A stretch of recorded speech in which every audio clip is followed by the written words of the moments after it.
Llegamos a la última de las clases de apoyo. Esta es la previa al parcial. Vamos a estar utilizando esta clase para presentar algunos disparadores. Sobre todo con los disparadores, lo que planteamos son sobre todo preguntas. Muchas de estas preguntas son el tipo de preguntas, y algunas de estas preguntas tranquilamente podrían estar adentro del parcial o del habilitante o del final. Y si no, son el tipo de preguntas que se hacen en estas instancias. Entonces creemos que a ustedes son muchas preguntas que ahí les estamos aportando y que a ustedes les pueden llegar a servir para saber qué tipo de abordajes hacer. Creemos nosotros, insistimos, digamos, en las virtudes por ahí que tiene el estudiar en grupo. Ustedes pueden utilizar, digamos, casi como un tipo de abordaje el tratar de trabajarlo de manera grupal a través del Meet, del Zoom o del formato que estén acostumbrados o que les convenga realizarlo, porque creemos que los tipos de abordaje que salen de los abordajes grupales son algo distinto, bastante más complejo y mucho más interesante que la sumatoria de los abordajes individuales. Entonces, les sirve no solo para el estudio y para esta materia en particular, sino que creemos que inclusive puede llegar a servir como un ejercicio desde el punto de vista profesional, digamos, ¿no? Que ustedes es muy probable que muchos de ustedes trabajen en un futuro de manera grupal y poder acostumbrarse a incorporar esas miradas y a construir una mirada conjunta. Creemos que tiene valor, ¿no? por sí mismo. Así que bueno, la idea es que ustedes puedan aportar miradas y abordajes, análisis desde distintos autores. Creemos al mismo tiempo que pueden acá poner en juego no solo lo que vieron a partir de los autores en este cuatrimestre, sino ya toda la información y la formación que ustedes tienen a lo largo de la carrera, y que es el momento que ponerlas en juego, ponerlas en valor y tratar de generar abordajes a partir de ahí. Vamos con los disparadores. Estos son algunos ejemplos. ¿Qué rol tiene o puede tener un Estado municipal en la determinación de la política turística?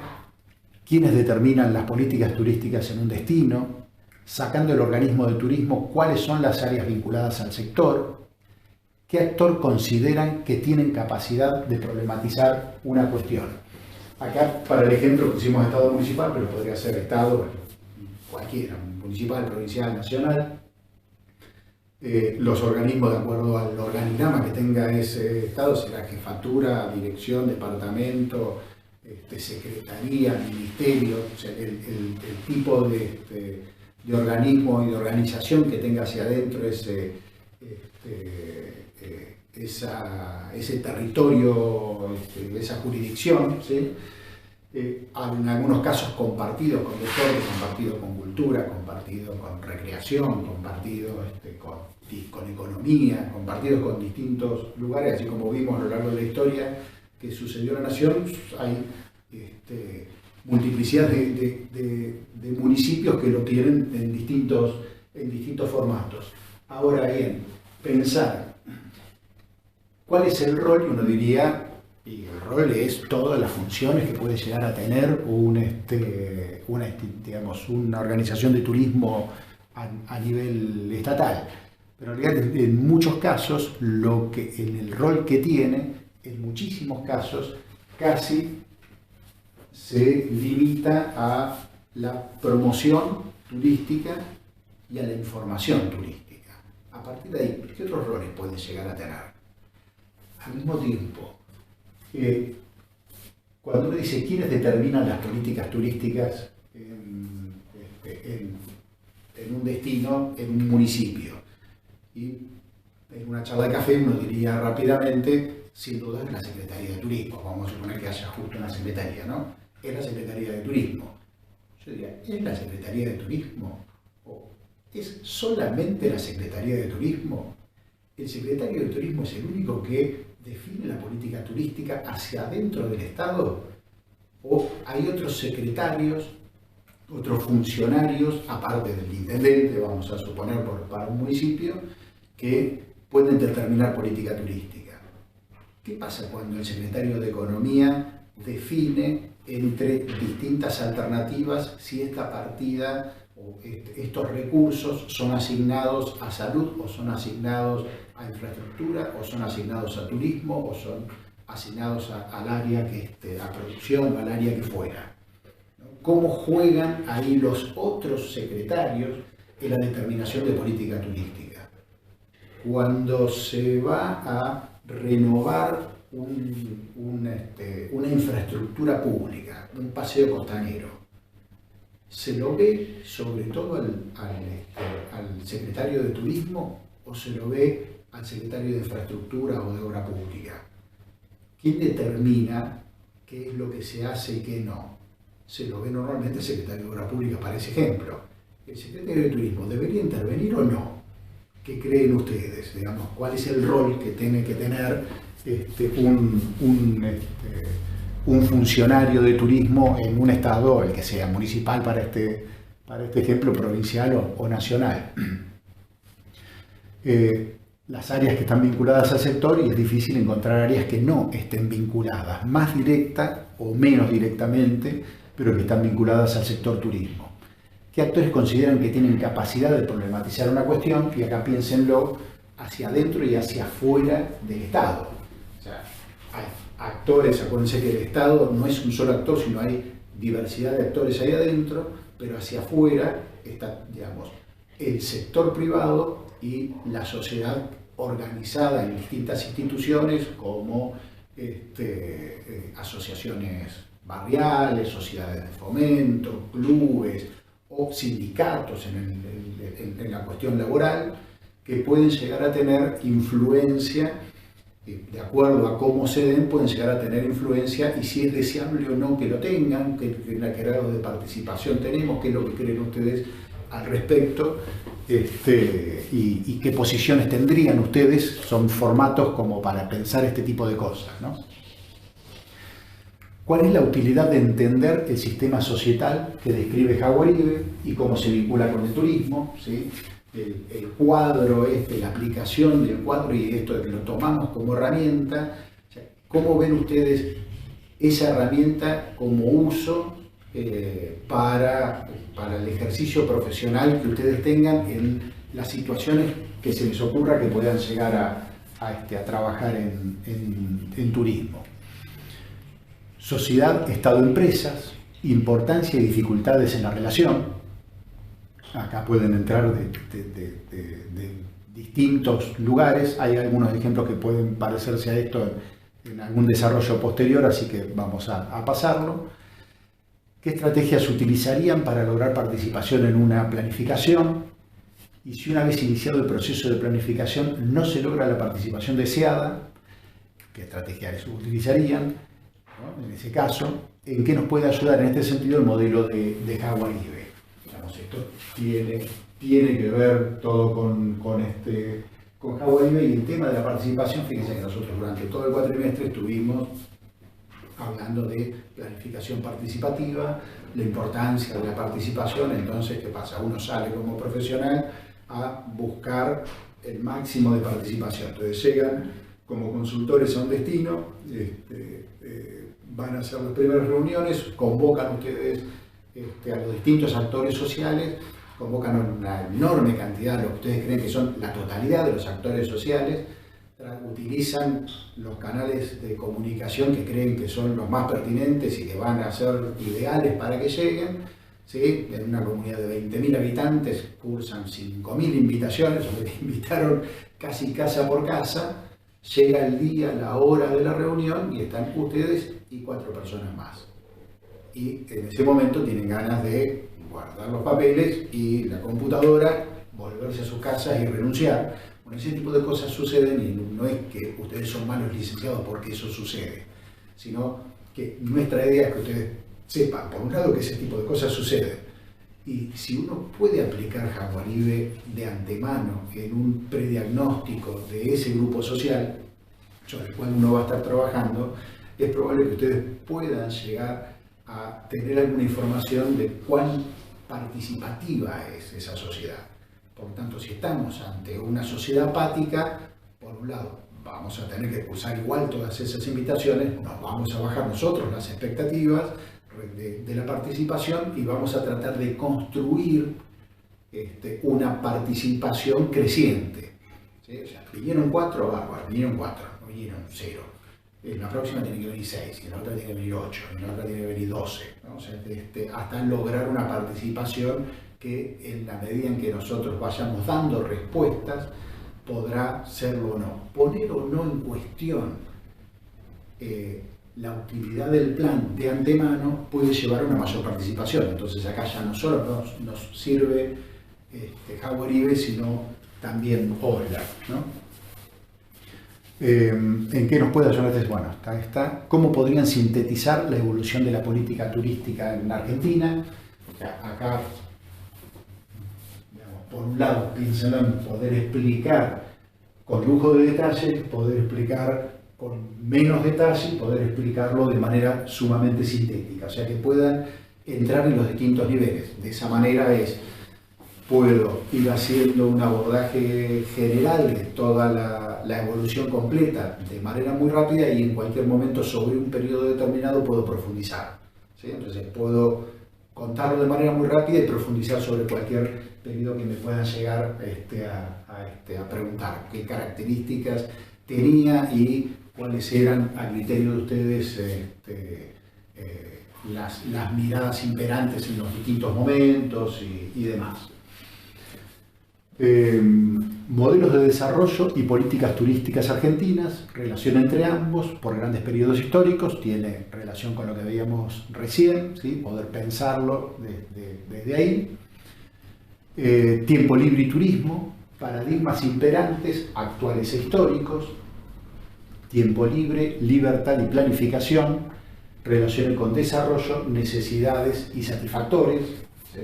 Entonces, acá vamos a estar tenemos a lo largo de la historia distintas formas de ver el tiempo libre y distintas formas de ver el turismo. Inclusive esto uno lo puede ver desde los periodos históricos que nos plantea MUNE, pero también al mismo tiempo uno lo puede ver desde la evolución de la política turística en Argentina.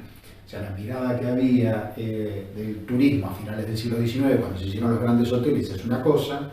La mirada que había cuando nacen los parques nacionales ya es otra. Con la aparición del automóvil y la generación de una primero incipiente y después no tanto clase burguesa en Argentina y el acceso a mayores, digamos, a distintas capas de población al turismo, ya la mirada es otra. Con el peronismo la mirada es absolutamente distinta y está puesta en otro lugar. Entonces hay cambios en los paradigmas y esos cambios de los paradigmas que tienen sobre la mirada de tiempo libre y sobre la mirada del turismo tienen al mismo tiempo un cambio sobre el paradigma de desarrollo. Acuérdense que esto es que normalmente el paradigma de desarrollo adoptado es casi el paraguas que terminan impregnando a casi todas las políticas de los distintos estados, la turística obviamente incluida. Seguimos con distintos tipos de disparadores. ¿Cuáles o cuáles podrían ser los objetivos de la política de desarrollo? ¿Sí? O sea, piénsenlo. ¿Cómo compararían el paradigma dominante del concepto de desarrollo con el paradigma de desarrollo a escala humana? O sea, ¿cuál creen ustedes que es el paradigma dominante del concepto de desarrollo? Uno podría decir que ahora, pandemia mediante, ha entrado, o sea, se pone más en crisis el paradigma dominante del concepto de desarrollo, pero sigue siendo el paradigma dominante, ¿sí? O sea, la globalización impuso un paradigma determinado basado básicamente en crecimiento, ¿no? Crecimiento económico casi es igual a desarrollo, con las salvedades que Naciones Unidas hace respecto a tener en cuenta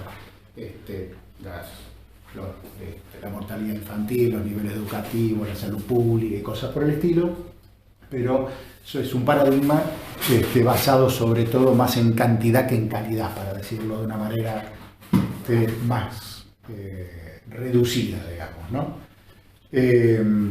Necesidades y satisfactores, desarrollar sobre estos temas, que sería casi una cuestión teórica sobre Max Neff y cómo llevarlo a la práctica, pero al mismo tiempo en esto les hace ruido el planteo que las necesidades no son infinitas. O sea, nosotros crecimos, primario, secundario y la universidad en sí, en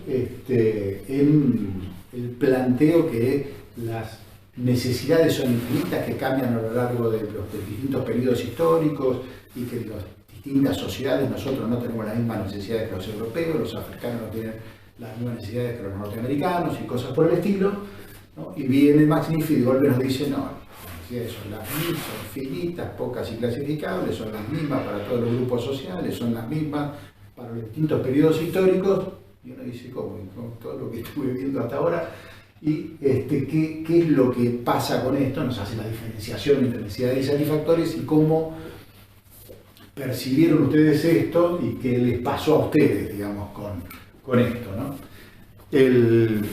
Hay el título de un libro, digamos que, más allá de que esté por ahí subido al campus por si quieren chusmearlo, no es la idea que ustedes con este ítem se pongan a leer el libro, sino que piensen en este valor generado en un momento determinado, sobre todo de la década del 50 en adelante, y donde se vendió a la actividad turística como el pasaporte al desarrollo para una gran cantidad de países subdesarrollados. De la década del 50 a este momento pasaron 70 años, si empezaron después 60, 50 o 40, pero pasaron en el peor de los casos 4 décadas, entre 4 y 7, y el desarrollo a esos países no le llegó. Entonces tiene mayor vigencia la pregunta que se hacía desde el título de Emmanuel Descartes, ¿no? ¿Cuál es la crítica que hace Capalvo al desarrollo sustentable? ¿Sí? En el artículo, en el documento de Capalvo, que plantea la evolución del concepto de desarrollo, llega al desarrollo sustentable y genera una crítica fuerte, digamos, respecto al núcleo duro, digamos, que se para en el desarrollo sustentable. Puede ser que les sirva acá los aportes por ahí, la explicación que hace Madoeri que si bien no es lo que plantea Capalvo, pero sirve para entender la crítica al desarrollo sustentable, o los videitos ahí que se subieron. También hay uno de Madoeri que habla de sustentabilidad y genera, digamos, unos planteos interesantes, o de Serge Latouche, que es el padre de alguna manera de la ideología del decrecimiento, ¿no? Que por ahí viene un poco la mirada crítica respecto de la sustentabilidad de la manera en que está tomada. Y tomen en cuenta, digamos, que de alguna manera para Max Neff, digamos, la sustentabilidad casi como que no tiene sentido, porque si el desarrollo es desarrollo, o sea, si el desarrollo es desarrollo a escala humana, o es sustentable o no es desarrollo, ¿no? Con lo cual es casi decir desarrollo sustentable en esos términos sería una redundancia, ¿no? Tomando como ejemplo un centro turístico, el que ustedes quieran, piensen en el centro que ustedes, no sé, Mar del Plata, un centro de la costa atlántica, un centro de Argentina, de afuera de Argentina, lo que fuera, pero tomen uno como ejemplo y piensen en cómo creen ustedes que se dan los distintos bordes, o sea, anímense a hacer algún análisis. En un examen no van a tener la información suficiente para poder generar un diagnóstico detallado. La idea es que puedan aplicar el concepto de orillas, que puedan aplicarlo como técnica, aunque a lo mejor la información que puedan llegar a tomar o lo que puedan llegar a inferir como que es como un borde determinado, no sea una situación que esté dándose exactamente en ese centro, ¿sí? Pero que se pueda ver que pueden ustedes utilizarlo de orillas para aplicar y para poder hacer un análisis. Desde ahí es que nos interesa sobre todo a nosotros el planteo. ¿Qué entienden por derribar diques y construir puentes? Que es el planteo de Montero. ¿Por qué existen diferentes tipos de definiciones de turismo y cuáles son? ¿No? A partir de ahí uno puede, con Yarnú o distintas, digamos, y sobre todo acá tiene que ver con la formación de ustedes y las preguntas que nosotros buscamos que ustedes se hagan, y por eso ponemos a Yarnú, Montero o Muné y Urri en esos puntos. ¿Cuáles consideran que fue la intención de rever el concepto de tiempo libre en la materia y en esta etapa de la carrera? ¿Qué utilidad tiene? Si acá es que ustedes repiensen, o sea, obviamente que ya lo abordaron el tema, estaba dentro del primer parcial y demás, pero dice, bueno, tiempo libre lo vi en primer año, lo vi en introducción al turismo, lo vi en distintas materias. Estoy en quinto año, estoy a punto de recibir, me visto de vuelta con el tema de tiempo libre, ¿no? O sea, esto de poder visualizar la concepción política, las distintas concepciones políticas que están inmersas dentro de las concepciones de tiempo libre y que creen ustedes, digamos, ¿no? O sea, uno puede plantear actividades dentro de políticas o dentro de un marco de planificación en función de que se desarrollen las actividades con libertad en el tiempo y en el espacio, o puede plantearlo desde una alternativa de grilla de actividades para ocupar el tiempo libre y que por lo tanto deje de ser libre, ¿no? O sea, hay distintas maneras de entrar. Casi, si quieren, uno puede pensarlo en este último ejemplo, casi como el viaje de egresados del secundario, como el ejemplo extremo, ¿no?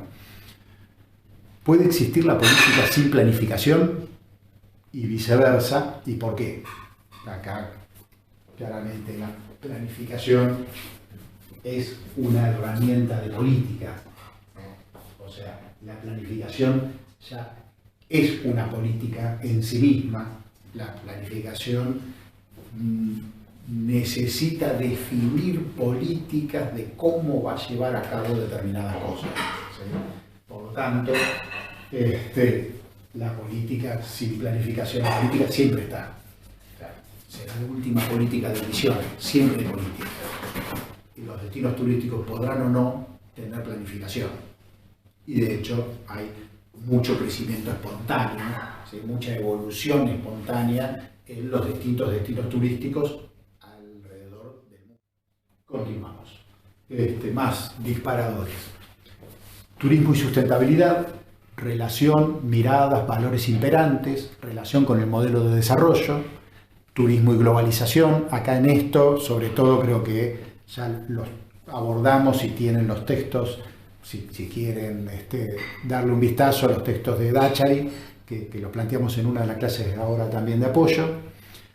Turismo y mercado, cuál es la relación, cuál debe ser a su criterio la posición del Estado respecto a esta relación que, cuando decíamos las relaciones pueden ser de cooperación, de sinergia o de conflicto, acá uno puede plantear estas relaciones entre turismo y mercado en esos términos y puede entrar desde distintos lugares, y hay un ejemplo, ahora lo vamos a ver, en los ejemplos de abordaje, justo este es uno de los que hacemos.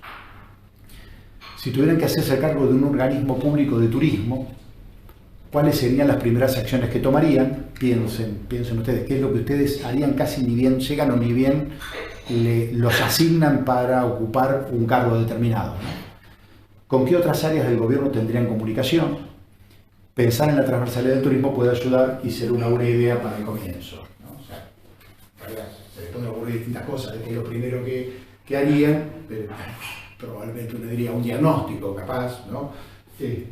O casi un prediagnóstico para evaluar si digo que sí o digo que no.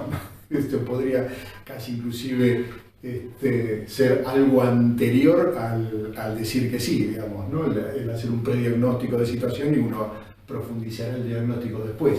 Entrar en contacto con el resto de las áreas y ver cómo juegan en la actividad turística cada una, qué importancia le dan, cómo está de la mirada, cuál es la mirada turística que tiene cada uno de ellos, que son distintos funcionarios y que probablemente tengan distintas miradas, por más que sean del mismo gobierno, ¿no?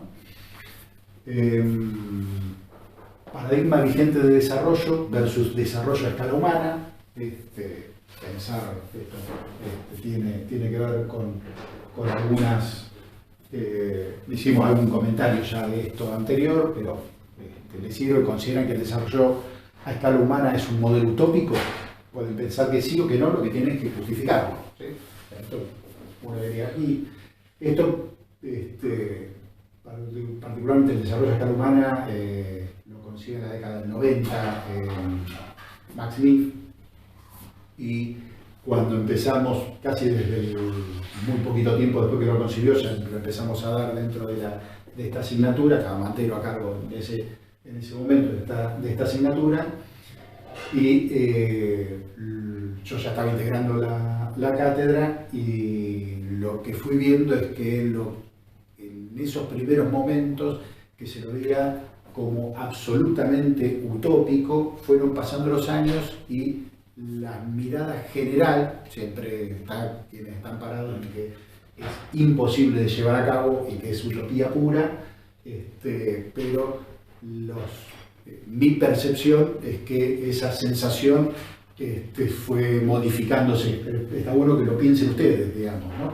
O cuán utópico lo ven, o hasta qué nivel se puede llegar en los planteos de desarrollo a escala humana. Utilizando Jaguaribe y Oslak, ¿cómo explicarían una posible estrategia para que el modelo propuesto por Max Neff u otra alternativa se convierta a futuro en un paradigma?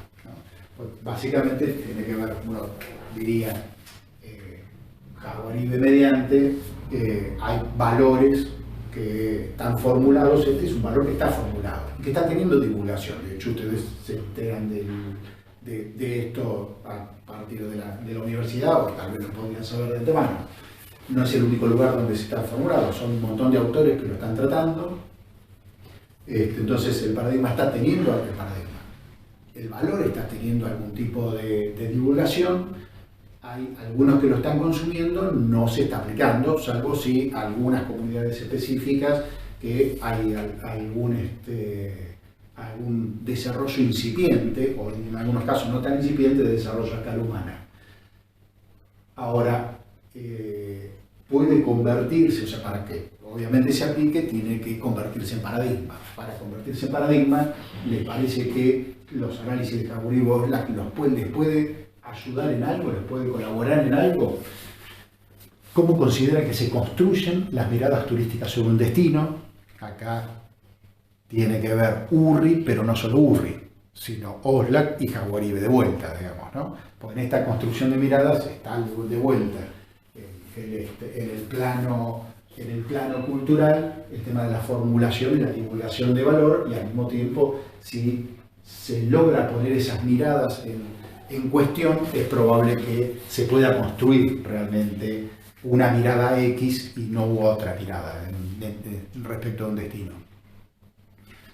En eso traten de ejemplificarlo, o pensar en destinos turísticos, Acapulco, o sea, acá hay algunos para el que fuera, digamos, pero pensarlo inclusive casi no en uno y usar uno como ejemplo, sino en pensar en construcciones de miradas distintas de distintos destinos, digamos, ¿no? O sea, algunos que son con miradas muy consolidadas, Las Vegas, ¿no? Termas de Riondo. Termas de Riondo como ejemplo puede llegar a ser de utilidad en el sentido de poder ver esto de construcción de miradas, porque estuvo siempre asociado, y sigue estándolo, a lugar termal, obviamente, pero sobre todo para tercera edad y jubilados, y a partir de alguna asociación con algunos deportes náuticos a partir del espejo de agua que tiene, y de la inclusión del Gran Premio del GP, intenta en ese punto generar un cambio. Yo creo que habría que conversarlo con ellos, una ampliación de la mirada turística particularmente uno podría ponerse, si uno llevara eso a una discusión, a ver si esa ampliación en la mirada turística no puede llegar a jugarles en contra respecto a la mirada consolidada, digamos, ¿no? Que por tener esto también pierda esto que ya tenía como alternativa. Influencia de las miradas sobre la planificación, planificación territorial, económica, etcétera, o sea, las distintas miradas que puede haber sobre uno puede planificar y puede planificar desde el punto de vista netamente económico, planificar acciones de mercado, o puede planificar estrictamente sobre el territorio y planificar casi espacios turísticos y una especie de zonificación, o puede pensarlo de manera bien distinta.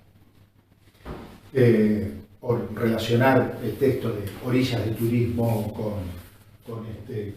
con política. Vamos a hacer un cortecito acá y en un segundo video ya lo terminamos, no es mucho lo que falta.